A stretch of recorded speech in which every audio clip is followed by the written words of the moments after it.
Morning. Ate, ay natutato.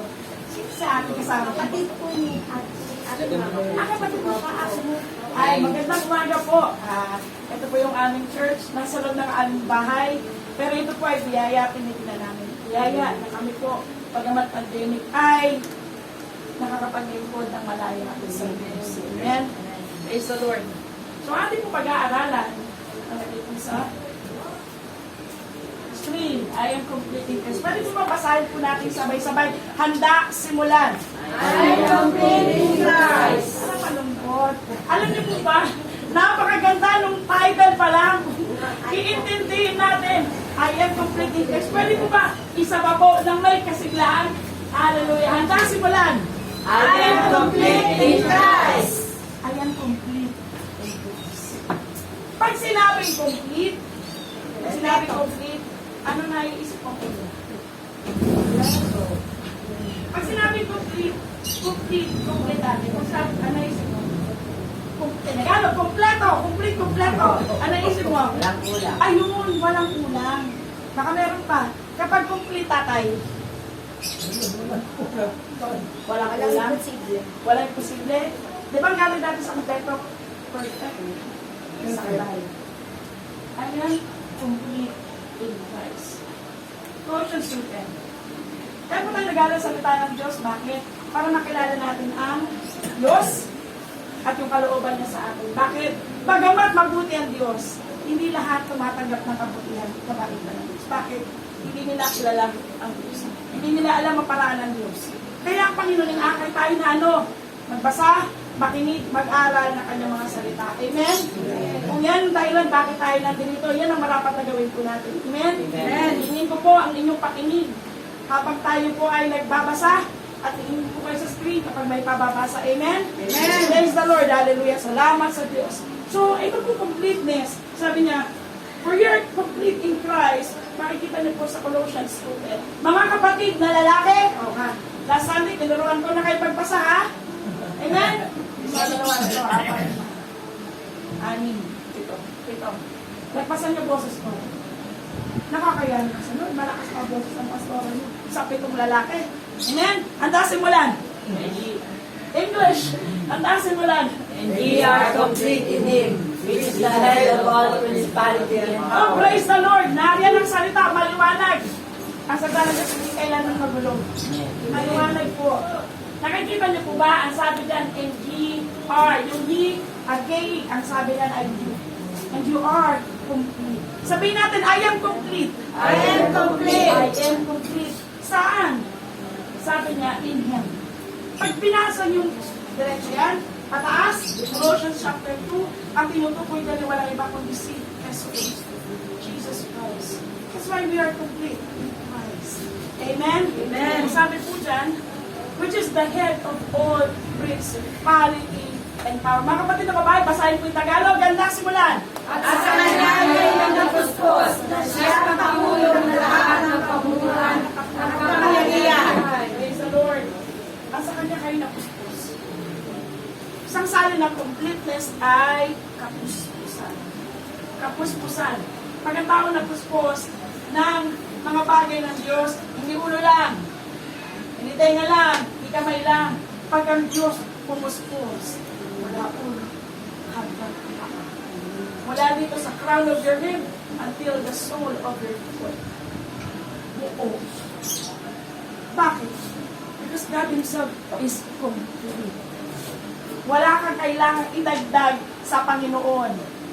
Wala kang kailangang ituro sa Kanya.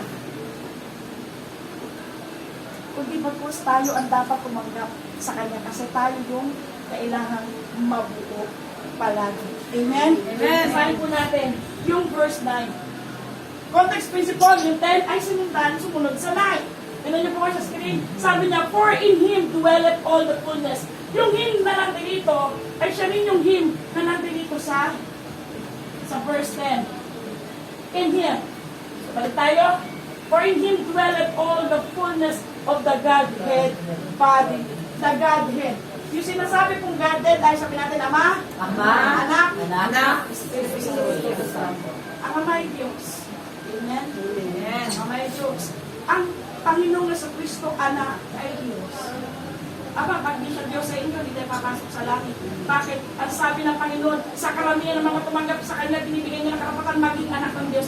You cannot go to the Father, John 14 verse 6, unless you come to Jesus Christ. Kasi si Jesus ay hindi tao. Hindi ka pwede tumaan sa tao para makalapit ka sa Diyos. Kailangan lumapit ka mismo sa Diyos. Si Jesus Christ, siya ay Diyos. Holy Spirit. Holy Spirit is God. Amen? Amen. Sabi niya dyan, the Godhead.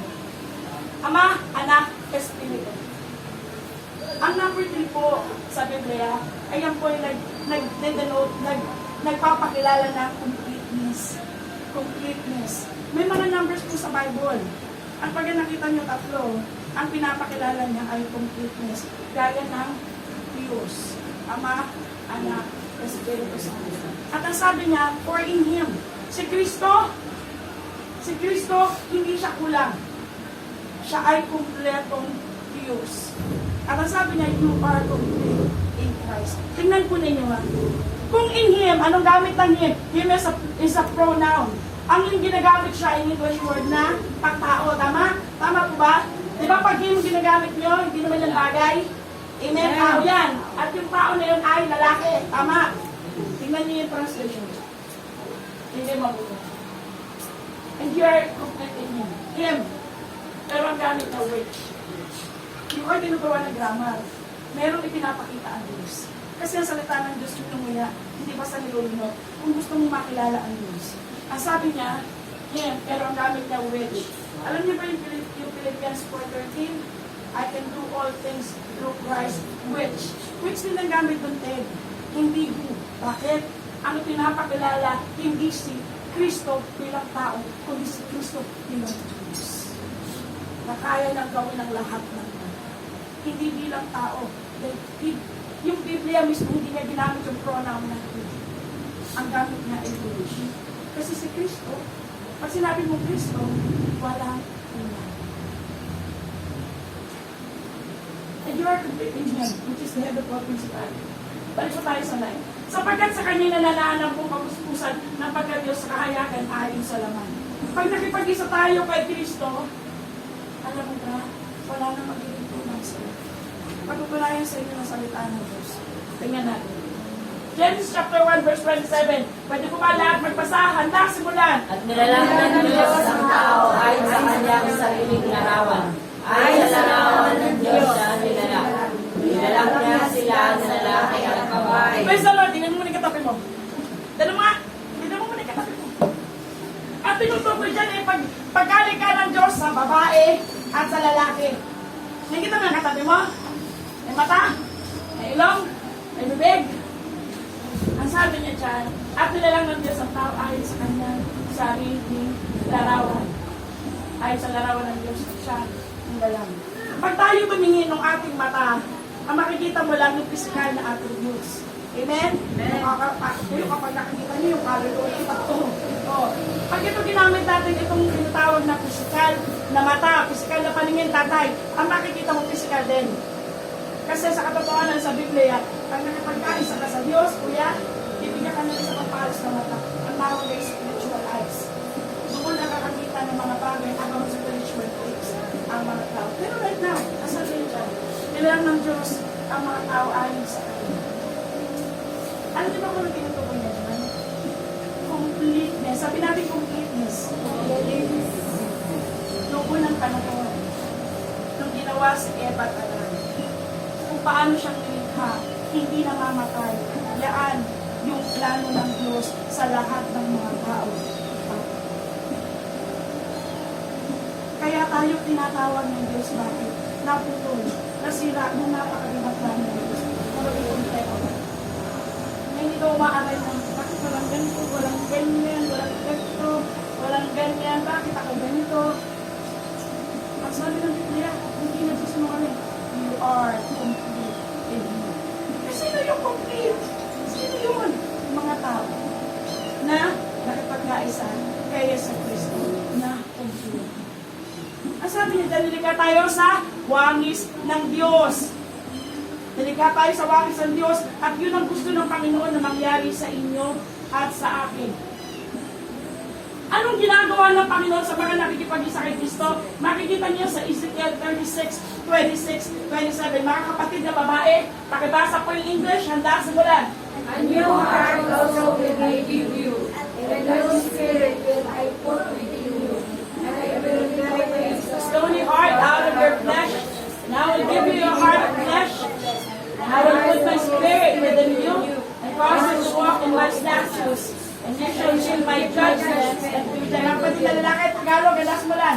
Bibigyan ko rin naman kayo ng bagong puso, at lalagyan ko ang loob ninyo ng bagong diwa, at aking aalisin ang batong puso sa inyong katawan, at aking bibigyan kayo ng pusong lamahan, at aking ilalagay ang aking espiritu sa loob ninyo, at palalahanin ko kayo ng ayon sa aking mga palatuntunan, at inyong ingatan ang aking mga kautulan, at isasagawa. Plano ng Diyos, gawin ka na ko po. Pero galing tayo kay Adan. Si Adan nagkasala. Amungan na kanyang kasalanan kamatayan. Amungan na kanyang kasalanan sakit karamdaman. Amungan na kanyang kasalanan pagod kita. Mga kapatid, ang ginagawa ng Diyos na pagkakaisa ka kay Kristo, sabi ng John 1:12, sa karamihan ang kumanggap sa Kanya. Pag tinanggap mo si Yesu Kristo, etong gagawin niya sa'yo. He will do a surgery in you. Hindi ka kasi pwede makumpleto nang wala, hindi ka na hinahawakan. Mga kapatid, narinig niyo ako? Amen sa akin. Pagtsagaan niyo ako. Gusto mong maging kumpleto kay Kristo, kailangan hawakan kami muna. Anong gagawin niya? Ang sabi, mayroong bagong puso at mayroong bagong espiritu. Bakit? Ang puso natin punong-puno ng galit, sama ng loob, pagkukulang, pagkatampo, discontentment, mga pag-ibig sa salapi, pag-ibig sa libutan, gustong itaas ang sarili, lagi self-righteous, at marami pang iba na masakit sa kayo. Amen? Naranasan niyo na ba? Parang wala naman kayo na habang tumatakbo yung buhay niyo, parang ang bit niyo, 50 kilos na bigas. Sana naging bigas na lang, ano? Sobrang bigat. Would you believe, yung puso niyo ng tao niyo? Puso na ng tao niyo. Puso pala, wala pa yung isip, ha? Puso pala. Ganoon na gusto ng Diyos to put His surgical knife sa inyo at sa akin. I will put a new heart in you. Bakit? Yung puso kasi natin, hindi kasi siya pwede para gawin kang perfecto. Kailangan mo nang alisin mo na ang alin, yung pinaglalagyan. Galit, sama ng loob, hindi pagkakatawan, discontentment, at marami pa. Etc. Praise the Lord. So, itong ginagawa ng Diyos. Paano kung magiging kumpleto? You will do surgery mo. Kumalit ka muna. Kasi alam niyo ba, napaka-gentleman ng Holy Spirit. He will not touch you unless kumalit ka. Hindi na minilit ang Diyos. Hindi po siya naninilit. Meron po tayong kanya-kanyang desisyon. Pero ito ang sinasabi ng Panginoon. Kung lalapit ka sa akin, hindi kita itataklit. Mga kapatid, kung lalapit tayo sa Diyos, hindi kanya itataklit. Ang gagawin niya ay ito. Aalisin niya ang pusong bato. Ang Diyos mismo nagsabi, ang mga tao may isang klase ng puso. Ang tawag ay pusong bato. Ano ba yung pusong bato? Bakit kapag pusong bato, ano tayo? Hindi ba yan sa kante? Matigas. Kasi bato, pag sila pusong bato, ano naisip mo? Mataas. Walang nararamdaman. Manhid! Hallelujah! Pusong bato. Pusong bato. Ano na isipod namin? Pusong bato. Sama. Sama. Puno ng galit. Pusong bato. Tigas sa kasalanan. Mga kapatid, umami na tayo, ginagamit yung alis sa kamag-anak. Ito, pusong bato naman to. Oo. Bakit na ginagamit? Walang awa. Walang pakialam. Isang bagay, tiyak. Pag ang isang tao ay pusong bato, hindi yan masama kasama. Amen? Amen. Ewan ko sa inyo, gusto na kasama, bahala kayo. Pero sa Diyos, sa totoo lang, lahat tayo, bago tayo lumapit sa Kanya, mga pusong bato tayo. Akala lang natin may kabaitan tayo, pero hindi. Ang sabi niya, kailangan mo mangyari sa'yo. Kailangan alisin. Alisin. Yung pusong bato, para ano, palitan ng pusong bato. Hindi pwedeng i-retoke lang yung puso natin. Ay, patsiin ko na lang to, pahiin ko na lang, may konting wasak. May konting wasak, ganyan ko lang makikiban. Hindi. Ang sabi ng Diyos maliwanag, aalisin niya. Amen? Aalisin niya yung pusong, ano ito po? Dali pa kasaksak. Bilisan mo ni, at mabilis yung react. 1 minute. Hallelujah. Ito yun, no? Ito yung charger. Praise the Lord. Hallelujah. So, pag ang ginawa ng Diyos, aalisin niya puso pa to, papalitan niya ng pusong laman. A heart of flesh. Isang pusong ba to? Isang pusong laman. Sino may isang pusong ba to? Wala. Sino may isang pusong laman? Praise the Lord. Alam niyo ba itong pusong laman? Ito sa supernatural heart. Walang kayang ginawa niyo. Kahit doktor ka. Kahit engineer ka pa. Kasi yung sinasabing pusong laman, lalagyan ng isang klase spirit. Can you create spirit? Kahit mayaman, kahit matalino, ano tatay? Kahit dedicated ka pa, you cannot. Diyos lang ka rin. At ang sabi niya, eto gagawin ko sa'yo. Aalisin yung pusong ba to? Papalitan ko ng pusong laman para may pagkalagyan ng Espiritu. Dahil sa inyong pagsalangsang, kayo'y patay. Ephesians 2:1. Tayong lahat malayo sa Diyos. Bakit? Dahil sa ating mga kasalanan. Magharap ka ng masama na. James 1, verse 19. Atang galit ng tao hindi gumagawa ng kapira ng Diyos. Verse 20. Hindi siya gumagawa ng kapira ng Diyos. Kung palisalita tayo ng masama, hindi rin gumagawa ng kapira ng Diyos. Kung ano man naman sa atin, ibig sabi niya, pananagutan natin sa araw na yun sa harapan ng Diyos. Mabilis na magkasala. Amen? Amen? Kaya ang kailangan natin ay isang bagong spirito kasi nakapay. That's why, mas gusto mo pang hanapin ang bigas kaysa hanapin ang salita ng Diyos. Kasi spirito lang ang may kakayanan para i-ano ka, influensyan ka na hanapin mo muna ang salita ng Diyos. Kahit kabisado mo ang Mateo 6:33 na nagsasabing, seek ye first the kingdom of God and His righteousness and all these things other than to you. Pag walang spirito, hindi mo siya magagawa. Hindi na pagbabago mo. Nakasusundan niyo po ako? Ang sabi po ng Diyos, gusto niya gawin tayo ng kompleto. Walang kulang. Kailangan i-surgery muna tayo. Amen? Tanggalin ang pusong bato, palitan ng pusong laman, at lalagyan ng bagong spirito. Sabi natin, bagong spirito. Bagong spirito. And I will put a new spirit. And I will put a new spirit. Tignan yung ginamit pa niya. I will put my spirit. Tignan yung taas. A new heart also will I give you and the new spirit. Nakikita niyo? Maliit yung S, malaki. Malaki. Ang malaki niya sa nakita niyo, hindi siya basta spirit. Hindi siya human spirit. That is the Holy Spirit. Ang Diyos Espiritu Santo. Ang Diyos mismo. Ano gagawin niya? Hindi siya pwede tumira doon sa dati natin puso. Mga kami na mahal na kapatid, kailangan tanggalin mo na yung puso na yun kasi hindi yung nakakadama. Kapalitan niyo ng isang puso mula mismo sa Diyos. Para ano? Paglagyan ng Espiritu Santo. Naalala niyo ba? In the garden. Ang perfectness ng pagiging Diyos ng Espiritu. Ang Espiritu ay, it is the Spirit of Jesus Christ. Hindi po siya iba. Ang Holy Spirit ay Espiritu ni Jesu Cristo. Kaya siya pag pumasok sa atin, dahil meron tayong bagong puso, at sabi niya, and yung pagiging perfecto ni Cristo, papasok din po sa atin. Tingnan niyo po ito. Tingnan po kayo sa Spirit. Hallelujah. Praise the Lord. Tingnan po kayo sa screen.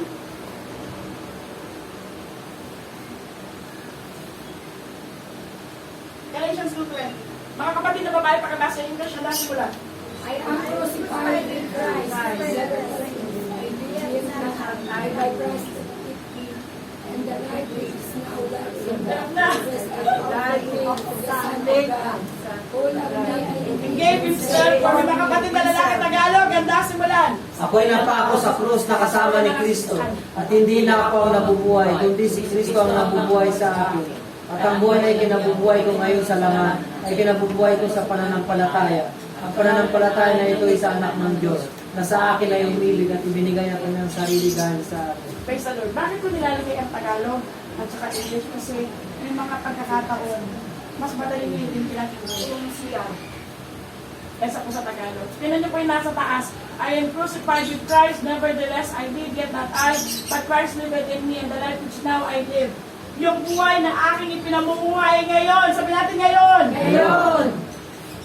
I live in the flesh, I live by the faith of the Son of God, who loved me and gave Himself.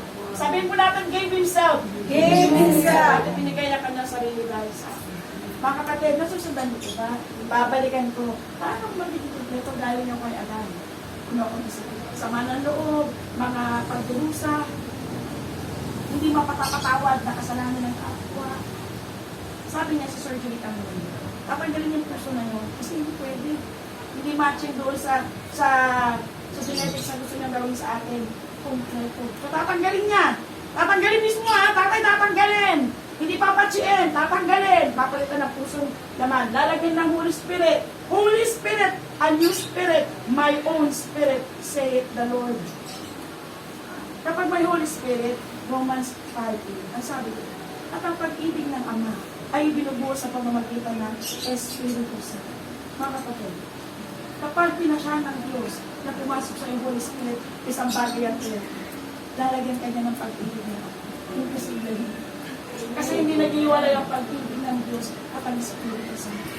Kaya pag pumasok ang Holy Spirit, magagawa mo ito kahit gaano.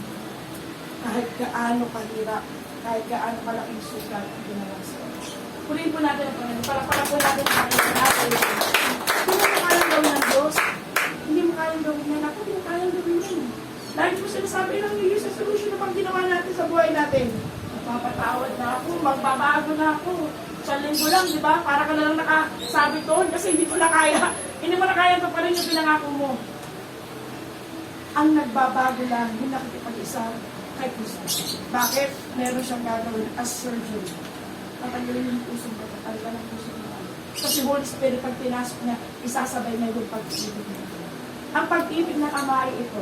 May kagalakan. Sabi natin kagalakan. Kagalakan. That's why, when you start serving the Lord, mararanasan mo matutuwa ka na sa buhay na ito. Hindi mo na sabihin na, ano ba yan, araw na naman.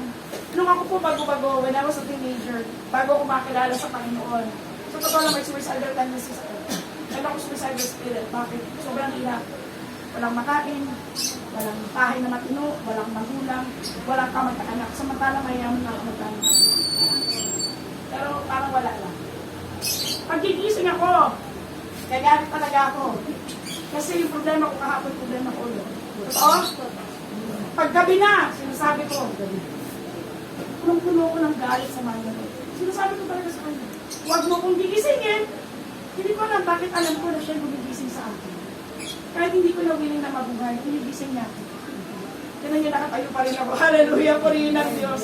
Sabi ko, bakit huwag mo kong gigisingin? Kasi pag alam niya maliwanag pa ito sa akin. Hindi pinalimot sa akin ng Diyos yung past ko. Bakit? Doon ako naging grateful sa Kanya. Saan ako kinuha ng Diyos? Marami akong mga bagay galing sa Panginoon.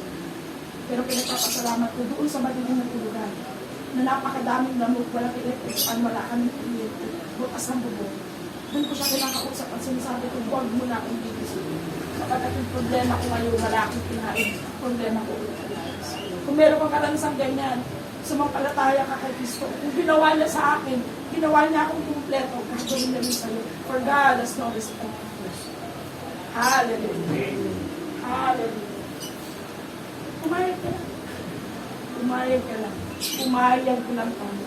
Ang sabi niya po dyan, who love me, wala ka pang ginagawa, mahal ka na ng Diyos. Psalms 139, dapat ginagawa ka sa liit ng iyong mga magulang. Inanyuan kita. Hindi ang nanay at tatay mo na ganyan sa iyo, ang Diyos. Psalms 139, inanyuan kita. I have formed you. Why? Gusto ng Diyos ni balik sa dati. Yung dati, perfect in Christ. Perfect in Christ. Pag dinaan mo to sa mentalidad, hindi mo siya maintindihan. Magpakababa ka sa puso. Paano iniwanag sa iyo mabuti ng Espiritu Santo? Yung gusto niyang gawin sa buhay. Mga kapatid, kung yung puso natin, hindi nakakatulong sa buhay natin kasi punong-punungan ng mga kabilatan. Bigyan natin sa tulong ng mga. Amen? Amen! Kasi, pag pumayag ka, niwala ka. Kung paano ka pumasok sa pinto na yan, lalabas ng ibang tao. Papatunayan ko sa inyo, ilan. Ikaw sa screen. Sabi nito, like Corinthians 5:17, Therefore, any man be in Christ. Kapag nakipag-ayos ka kay Kristo, paano pumayag ka muna i-surgery ka niya? Kasi hindi kayo pwede magsama eh. Paano yun? Hindi pwede pumasok yung Holy Spirit. Hanggang yung puso mo, siya pa rin. Kailangan patanggal mo muna yung puso mo sa Diyos. He is a supernatural God. Kaya niyang gawin lahat. May posible ka sa Diyos? Wala. Gusto mo gumana ng buhay mo? Nakipag-ayos ka kay Kristo. Bakit? Anong gagawin mo? Behold! Behold! Oh, gagawin niyang bago yung buhay natin. Ano, dati kulang-kulang. Kulang-kulang. Lagi mo nakikita yung butas mong bubong. Lagi mo nakikita, wala kang kuryente. Excited ako maging gano'n, second year high school ako. Second year high school. Pero believe me, nakatapos ako ng high school. Na gano'n ang kalagayan ko. Alam niyo ba bakit? Wala pa akong ginagawang ano. Mahal na ako ng Diyos. Maniwala kayo, wala pa kayong ginagawang alman. Hindi ka pa nag-I love you kay Jesus Christ. Mahal ka na niya. Kasi kung walang dito, kakayanin mo nila. Ano sister? Kung ikaw lang dito kakayanin yan, maniwala ka. Yung kamay ng Diyos, wala ka pang ginagawang anuman, inaalalayan ka na bakit isang araw alam niya makakakilala. At pakikinabangan ka niya sa kanyang karya. Purin po natin ang Panginoon. Hallelujah. Sabi niya, kaya po, sino man na kay Kristo siya, bagong nila lang. Gagawin ka niyan bago. Hindi na mabigat. Pagagaanin niya ang buhay natin. Ang mga dating bagay nagsilipas na. Ano yung dating bagay? Yung pusong bato! Yung pusong maraming laman, nagsilipas na. Pass away! Pass away! Bakit? Tinanggal ng Diyos. Tatanggalin ng Diyos pag pumayag ka. Nalala ko sila, tawag, naging mga bago. Bago. Ang sabi ng Panginoon na ito, dapat natin gawin. Dapat po natin gawin na ito. Sige po kayo sa screen, mga kapatid na lalaki, pagkabasa English yung nasimulan. Looking unto Jesus, the author and the finisher of our faith, who are the joy that was set before him in glory to come, despising the shame, and set down at the right hand of the throne of God. Mga kapatid na, may sumunod na. Kapatid na babae, pakibasa po yung Tagalog. Ganda, simulan. Salamat ni Jesus sa gumawa at sumakdal ng ating pananampalataya. Na siya ay dahil sa kailangan inilagay sa kanya ay nagtiis sa krus. Naniwalang mahala kay iyan at umupo sa kanan ng lumupan ng Diyos. Tingin sa screen, looking unto Jesus the author and finisher. Tingnan niyo yung finisher. Finisher, kita niyo finisher. Tingnan yung translation ng Tagalog. Gumawa at sumakdal. Ang sumakdal in English ay perfected. Perfect. Ang ibang translation ng finisher ay perfect. Yung perfect, ginagamit sa word na complete. Amen? I am complete in Christ. Paano? Paano? Pag ginawa ng Diyos, yung parte niya, gawin mo yung parte mo. Amen? Amen. Kasi gagawin ka kompleto ng Diyos. Pero pag hindi ka nakipag-cooperate sa Kanya, siya lang ang gagawa. Hindi ka matatapos sa buhay na ito na kompleto kay Kristo. Ano kapatid? Ito ang sabi niya. Itingin mo yung mata. Huwag sa sirang budo mo. Huwag sa madilim na tulugan at maraming laman. Huwag sa kaldero na walang laman. Huwag sa bigas na walang laman. Itingin mo kay Kristo na siyang nagsimula at sasabi. Siya yung, sabi niya dyan, the author and the perfecter. The author and the perfecter of your faith. Gaano kalaga ang faith? Without faith, it is impossible to please God. Kailangan po natin ng pananampalataya. Amen? Kasi yung pananampalataya, doon gumagawa ang Espiritu ng Diyos.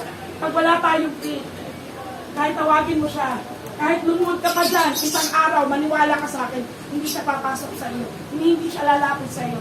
You need to have faith. Amen? Amen. God is a rewarder. Siya ay nagkakantimpala sa mga humahanap sa Kanya. Ngunit kailangan, sabi niya, sumampalataya ka muna na totoo ang Diyos. Naniniwala tayo totoo ang Diyos? Amen. Totoo. Kasi kung hindi siya totoo, bakit tayo nandito? Amen. Naniniwala tayo totoo ang Diyos. Mga kapatid, Luke 17:18-19. Ito pong talatang ito, pag sinimulan niya Luke 17. Ano ba verse 9? Merong 10 ketongin. Tingin po sa akin. Pagkagaan niyo ako. Sabi natin 10 ketongin. 10 ketongin.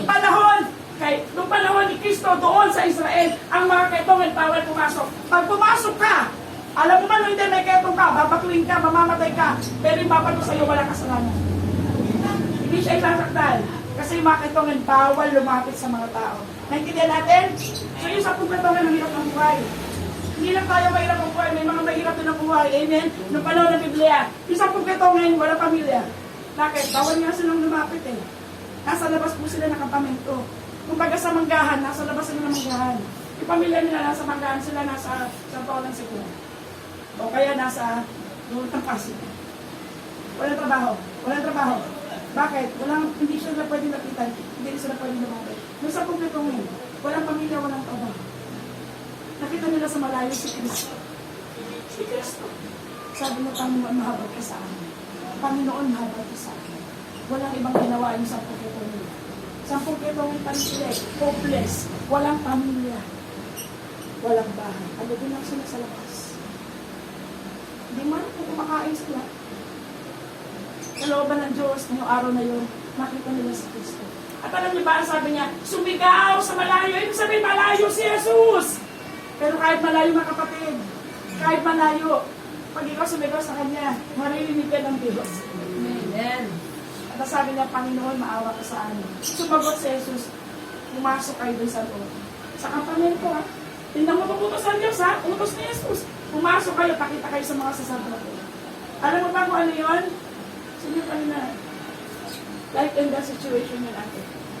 Kasi pag pumasok sila ng may keto, pag sinabi na to kahit ang sino, at yun, pag binato, hindi ka babatuin lang para batulan. Sisimula kang batuin hanggang mamatay. Death penalty.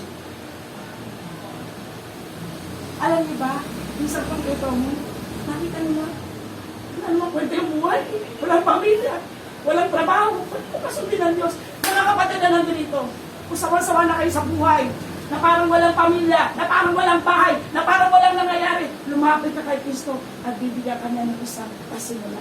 Sumunod yung 10 ketong. Bakit? Walang mawawala eh. Kasi wala naman sila kahit ano. Amen? Amen? Wala sila kahit ano, kapatid. Wala. Sumunod sila. Habang sila'y naglalakad sa loob, nagulat sila. Yung kanilang balat ay nagsimulang uminis. Nakikita mo, habang sumusunod ka sa Diyos, kahit mahirap, nakikita mo yung buhay mo nagbabago, at hindi mo lang mapapansin, nakikita mo talaga.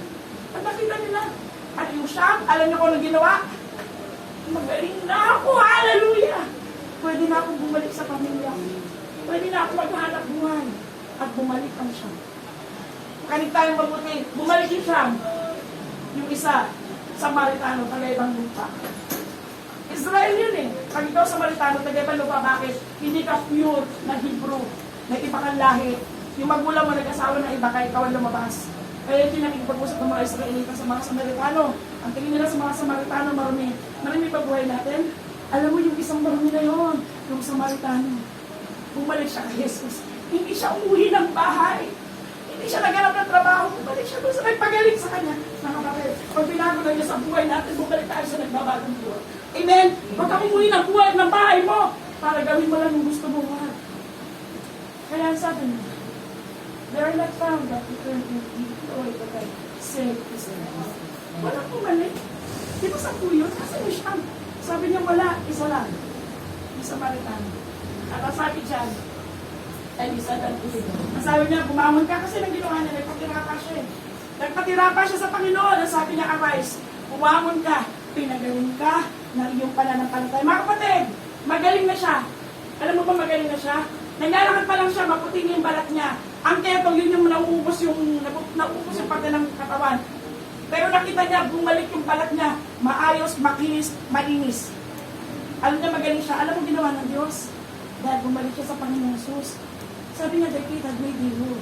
Ang ibig niya sabihin, hindi ka lang magaling sa spirito. Hindi ka lang magaling sa katawan. Pinagagaling ko ang spirito mo. Pinagagaling ko yung kalooban mo. Pinapagaling ko yung puso mo. Amen. Mga kapatid, God can truly make miracles. Pero pag bumalik ka sa Panginoon, He will make you complete. Amen? Amen. Sabi niya dyan, thy faith had made thee whole. Hallelujah. Thy faith had made thee whole. Praise the Lord. 1 Thessalonians 5:23, tingin po sa screen. At pakapanalin kayong lubos ng Diyos din ng kapayapaan. Pakapanalin kayo ng Diyos. Eto kaya Ricardo, please sanctify you holy. Sabihin natin, holy! Holy! Kailanman hindi gusto ng Diyos. Maayos ka sa spirito pero may sakit ka sa katawan. Magaling ka sa katawan pero may sakit ka sa spirito. Mukha ka may kaya, pero yung kaluluwa mo may sakit. Mga kapatid, may God. Sabi niya, sanctify your body. Sabi natin katawan? Katawan. Kaluluwa? Kaluluwa. Espiritu. Espiritu. Mga kapatid, ang gusto ng Diyos, ayusin tayo buo. Ayusin tayo buo. Katawan, kaluluwa, espiritu. Ang sabi niya, pakamadali kayo lubos ng Diyos, pinapapayapaan. At ang inyong espiritu, kaluluwa, at katawan, ingatan buo, walang kapintasan. Walang kapintasan. Why? I am complete. Amen. Mga kapatid, lahat na kumilala sa Panginoon, hindi man nakita na yung matabat ka sa pagkili. Habang umiiyak ka sa kanyang paanan, kinukuha niya yung puso mo, tinatanggal mo. Tapos nilagay niya ng bagong puso. Tapos pinatiran niya yung Holy Spirit, dala-dala yung pagkili mo para magsimula kang sumaya, para magsimula kang pumayapa, para matiis mo ang mga bagay. Bumait ka. At bumuti ka. At ikaw ay magtapat. At ikaw ay maging mahinahon. At matuto kang magpipil sa sila. John 5:5-6. Hindi lang yung 10 ketongin ang kinausap ng Panginoon patungkol dyan. Meron pang isang lalaki, 30 years. 30 years. Ilan taon ka natin din? 40. Ang matadalaw sa 30 years. Ilan taon ka na kuya? 16, di ba? Yung anak ko, 15. Kayo. Kailan mo si Erwin? Ilan taon ka na? 47? Ikaw 46 ka, di ba? 46. Ay, ka na 1 year. Tatay, ilang taon na? 48. Uy, nalarap sa 48. Hindi na siya gumalaw pero sa 48. Balik ka rin mo lang yung 48. Sabi ka ng 7. Ilan taon ka natin? Ha? Wato totoo to 48. Ay, 38! 38 po sa Sagbat. 37 ka pa lang. 47. 47. 48 ka po siya. Saan ko tama rinig ko eh? 47, bato 48. Nanay! 59. Ate! Sino? 51. Taon na lang. Mga kapatid, may isang lalaki. 38 years old. 38 years. 30 years. Bilo mo 30 years? 30 years. Punong-puno siya ng problema. Walang tumulong sa kanya. Yung pinanganak siya, pinasya ng Diyos na makita niya si Jesus. At nangyari, tinulungan siya. Ang sabi niya dyan, ang 39 was there which had an infirmity. Infirmity, sakit. 38 years. 38 years. When Jesus saw him lie, nakahiga kasi siya eh. Doon sa may pool ng Bethesda. Ang sabi doon, kapag daw, kada taon yun, meron kakalabaw na parang anghel doon sa tubig. Kasi nung maunang lumusong doon, gumagaling. Eh kaso pilay nga siya eh. Bago siya makalapit doon sa pool, may nauna na sa kanya. Tinabot siya ng 13 years, kainin tayo. Mga kapatid, ilang taon ka na ngayon, purihin ang Diyos, hindi mo na kailangan maghintay ng isa pang araw. This is the day. This is the day of salvation. Amen. Ang sabi niya, 38 years ako naghintay kay Jesus. Sabi ko, kung tao ka nakinig mo, gusto mo bang maging buo? Kung tao ka nakinig mo, gusto mo bang maging buo? Hindi mo man nilaputan si Kristo 2,000 years ago, namatay na buhay. Na pinanganak, namatay, na nabuhay na maguli. Yung salita po ng Diyos at si Jesus ay iisa. Amen? Amen. Nagpapakilala siya sa atin. Amen. Ang tanong niya lang, gusto mo bang buuin ka? Will thou believe? Tinanong niya yung lalaki. At ang sabi niya, yes, my Lord. O, Panginoon. At siya'y gumaling ng oras na yun. At hindi lang siya gumaling. Inayos na pa niya. Mga kapatid na natin ito, ibig ng Diyos na ipakilala sa atin na kaya niya tayong buuin. May mga pagkakataon, kahit Kristiyano na tayo, tama, naghahanap tayo ng ibang mga bagay. Amen? Ulam mo na fried chicken, gusto mo pa yempo. Oo. Ulam mo na, kanin mo na maputi, gusto mo pa Japanese rice. Nag-aaral ka na nga, gusto mo pa sa exclusive school. Meron ka na ang kurso, gusto mo pa pang piloto, milyon ng kailangan mong ano dyan. Mga kapatid. May pagkakataon na tagal ka na nga at gusto. Pero pag nararamdaman niya, na parang kulang, balik ulit. Surgery ka lang ulit sa loob. Makikita mo. Na yung puso mo nalinis, ang Espiritu Santo titira, mabubuhay ka, nagagalak, payapa, naghihintay sa Diyos, nakukuha sa iyo. Kaya nga sabi niya perfecting you, making you holy, made you whole. Soul, body, spirit. Kasi babalik siya. Mga kapatid na nandito, ito ang salita ng Diyos. Ang sabi niya, I am. Sabi ko natin ito.